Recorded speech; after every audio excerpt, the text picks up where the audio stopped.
15 minute अभी very sorry. पूरे भारत के मुसलमानों से मैं एक सवाल करना चाहता हूं, क्या मुसलमानों को राजनीति आती है? क्या पॉलिटिक्स को मुसलमान समझता है? 1947 से लेकर आज तक का अगर आप इतिहास उठाकर देखेंगे तो इसमें मुसलमान जीरो नजर आता है। महाराष्ट्र में चुनाव होने वाले हैं और वहां की राजनीति आप समझ लीजिएगा। चुनाव तो कई राज्यों में हो रहे हैं, उपचुनाव भी चल रहे हैं, उत्तर प्रदेश में भी उपचुनाव होने हैं। लेकिन इस क्लिप के अंदर, इस वीडियो में मैं आपको बताना चाहूंगा कि मुसलमानों की राजनीति कितनी सस्ती है और बड़ी सुंदर है, बड़ी प्यारी राजनीति है। आप समीकरण समझ लीजिएगा। पहले महाराष्ट्र का, महाराष्ट्र में 288 सीटों पर चुनाव होने हैं। वहां पर कई पार्टियां चुनाव लड़ रही हैं, जिसमें गठबंधन बड़ी तादाद में लड़ रहे हैं, यानी कि 6 पार्टियां ऐसी हैं जो आपस में मिलकर चुनाव लड़ रही हैं। 3 अलग है, 3 अलग है। उन्हीं में ज्यादातर सामने का मुकाबला भी होना है। अब दावा भी किया जा रहा है कि कौन जीतेगा। हर एक दावा कर रहा है कि मैं जीतूंगा, मैं जीतूंगा। और 20 नवंबर को चुनाव होगा, वोटिंग पड़ेगी और 23 नवंबर को रिजल्ट निकल के आ जाएगा। और महाराष्ट्र का सीएम कौन होगा वहां का मुखिया, उस बात को क्लियर कर दिया जाएगा।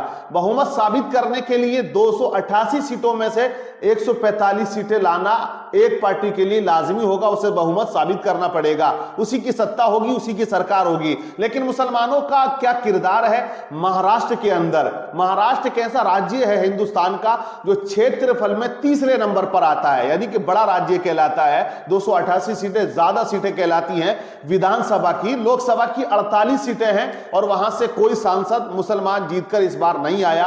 पहले इलेक्शन जब हुआ था तो उसमें इम्तियाज जलील जो है वो जीते थे, लेकिन इस बार वो हार गए। औरंगाबाद से वो जीते थे। लेकिन मुसलमान अब तक, आप अगर लोकसभा की सीटों में देखें, जब से 1962 से लेकर आज तक सिर्फ 10 सांसद बने मुस्लिम, उसके अलावा कोई नहीं बना। 10 सांसद। और मुसलमानों की तादाद महाराष्ट्र में कितनी मालूम है? 1 करोड़ 30 लाख के करीब है। यह आंकड़ा 2011 का है। अब वो आंकड़ा हो सकता है कि 1 करोड़ 50 लाख तक पहुंच गया हो। टोटल जनसंख्या महाराष्ट्र की 11 करोड़ से ज्यादा है।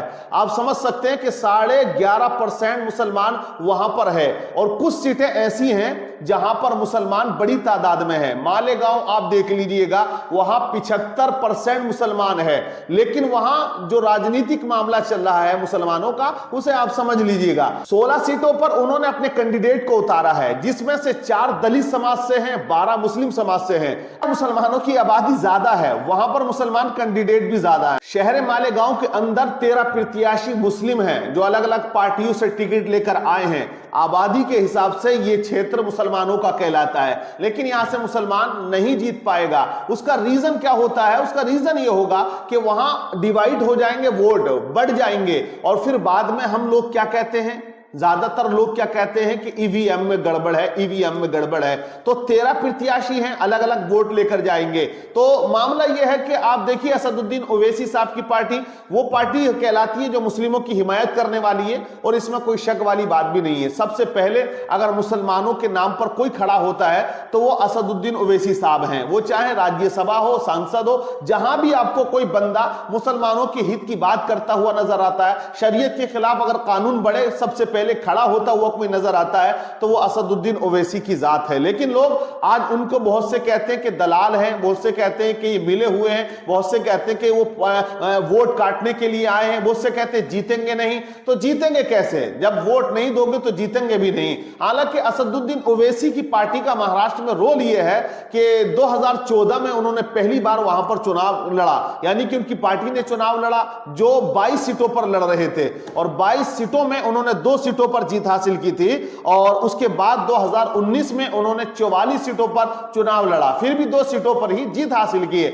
लेकिन मैं आपको बताऊं, इम्तियाज जलील वो हारे औरंगाबाद से। पहले वो सांसद बन गए थे, लेकिन इस बार भी वो लड़ रहे हैं। उनके सामने भी कई मुस्लिम खड़े हुए हैं। अब जब वो हार जाएंगे, क्योंकि मुसलमान जब बटेगा, डिवाइड होगा, तो फिर ये कहेंगे कि ईवीएम में गड़बड़ थी। तो यहां हमें अपनी राजनीति को समझना चाहिए। ज्यादातर मुसलमान डिवाइड होता है। जो दूसरी पार्टी आती हैं वो उनका वोट तो चाहती हैं, लेकिन उन्हें ओहदा देना नहीं चाहती है। उनका वोट तो चाहती हैं, लेकिन उन्हें पद देना नहीं चाहती है। उनका वोट तो चाहती हैं, लेकिन उन्हें अधिकार देना नहीं चाहती है। अब आप देखिए, वहां मौलाना सज्जाद नुमानी ने एंट्री की है। मौलाना सज्जाद निजामी ये all India Muslim personal board के अध्यक्ष हैं, उन्होंने समर्थन कर दिया है महाविकास अघाड़ी को। अब इधर ये डिवाइड हो जाएंगे।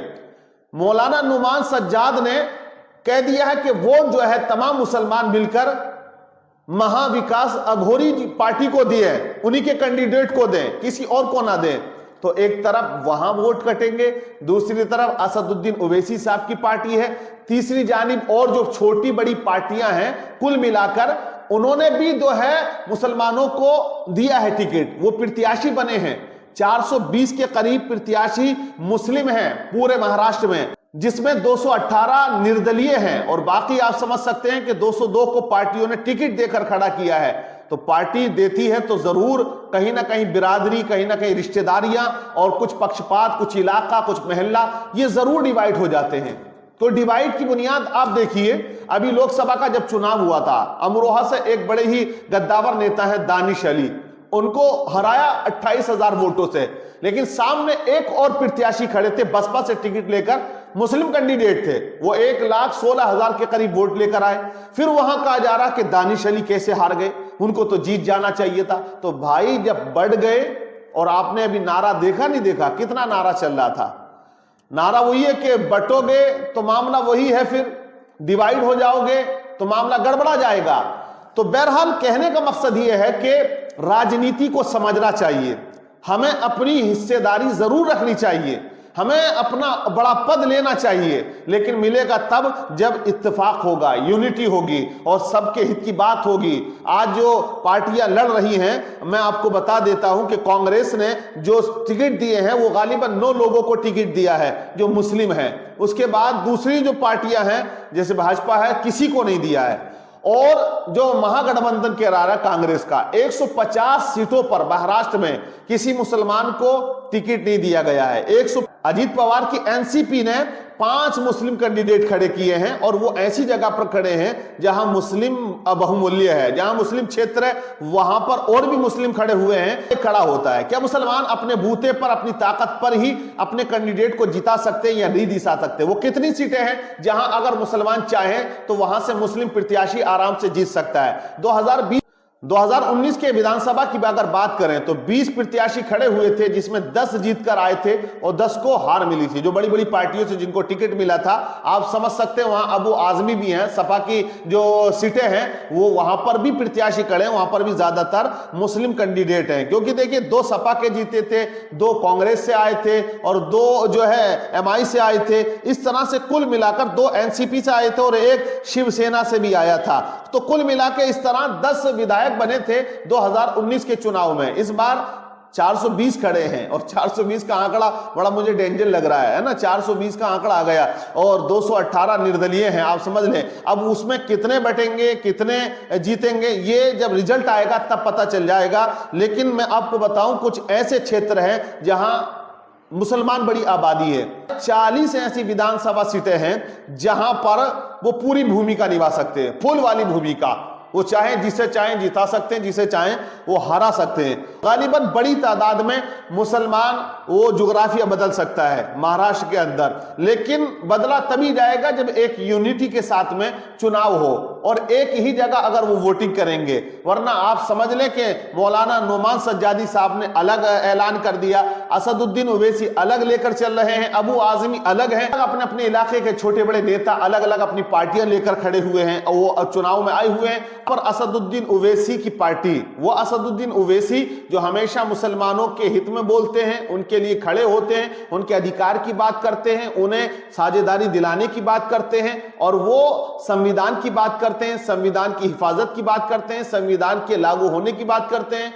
वो असदुद्दीन ओवैसी जिनका कद राजनीति में बहुत ज्यादा बड़ा है, एक गद्दावर नेता है और जो हमेशा मुसलमानों के बारे में फिक्रमंद रहते हैं। क्या उस पार्टी का मुसलमान वहां सपोर्ट करेंगे? क्या उनके विधायक जीतेंगे या उनको दलाल या और कुछ कह के वहां से खारिज कर दिया जाएगा? क्या उनकी सीटें इस बार बढ़ने की कोई उम्मीद है? तो बहरहाल ये तो अब 23 नवंबर को पता चल जाएगा। लेकिन मुसलमान अब तक जो है वो सिर्फ वोट बैंक बना हुआ है, इसके आगे मुसलमान जा भी नहीं पाता है, क्योंकि उसके दिमाग में एक बात रहती है, फला पार्टी को हराना है, फला पार्टी के हराने के चक्कर में वो अपने कैंडिडेटों को भी हराते हैं और वो दूसरी जो पार्टी होती है वो भी हार जाती है। बहरहाल अब समझना भी पड़ेगा, सोचना पड़ेगा और उसके बाद ही राजनीति में अपना कद ऊंचा करना पड़ेगा, तब जाके हिस्सेदारी भी मिलेगी, बड़ा पद भी मिलेगा।